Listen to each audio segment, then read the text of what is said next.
आज का प्रेरक प्रसंग। भूल का दरिया। एक मछुआरे ने अपना जाल उठाया और नदी की ओर चल पड़ा। नदी पहुंचकर उसने देखा कि अभी दिन पूरी तरह से नहीं निकला है, तो वह नदी के किनारे किनारे टहलने लगा। टहलते टहलते अचानक उसके पैरों से कोई सख्त सी चीज टकराई। उसने झुककर वह चीज उठाई तो पाया कि नन्हे नन्हे पत्थरों से भरी हुई एक छोथैली है। सूरज निकलने में अभी भी कुछ देर थी, इसलिए मछुआरे ने जाल एक तरफ रख दिया और समय गुजारने के लिए उन छोटे छोटे पत्थरों से खेलने लगा। फिर वह एक के बाद एक उन पत्थरों को नदी में फेंकने लगा। ऐसा करते करते आखिर में अब मछुआरे के हाथ में अंतिम पत्थर बचा था।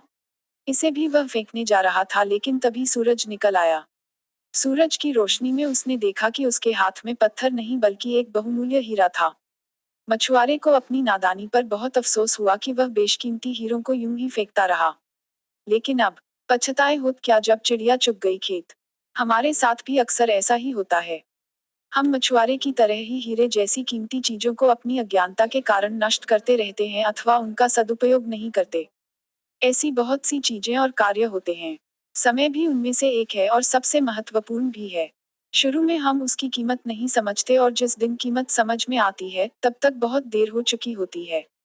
सबसे बड़ी बात यह है कि हमारा जीवन अथवा जीवन में मिला हुआ समय हीरे से भी कीमती है। हीरे की तरह कीमती और दुर्लभ समय सिर्फ गुजार दिया जाए, यह किसी भी तरह से उचित अथवा सार्थक नहीं। देर आए दुरुस्त आए। अभी भी समय रूपी जो हीरे बचे हुए हैं, अंधेरे का बहाना बनाकर उस मछुआरे की तरह उन्हें नष्ट मत कीजिए। जागरूक होकर कम से कम उन्हें तो संभाल कर रख लीजिए। आज का दूसरा प्रेरक प्रसंग। मौत का भय। दो उल्लू एक वृक्ष पर आकर बैठे थे। एक ने अपने मुंह में सांप को दबोच रखा था, दूसरा उल्लू एक चूहा पकड़ लाया था। दोनों वृक्ष पर पास पास बैठे थे। सांप ने चूहे को देखा तो वह यह भूल ही गया कि वह उल्लू के मुंह में है और मौत के करीब है। चूहे को देखकर उसके मुंह में लार बहने लगी।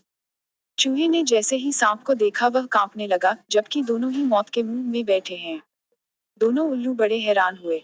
एक उल्लू ने दूसरे उल्लू से पूछा कि भाई, इसका कुछ राज समझे। दूसरे ने कहा, बिल्कुल समझ में आया।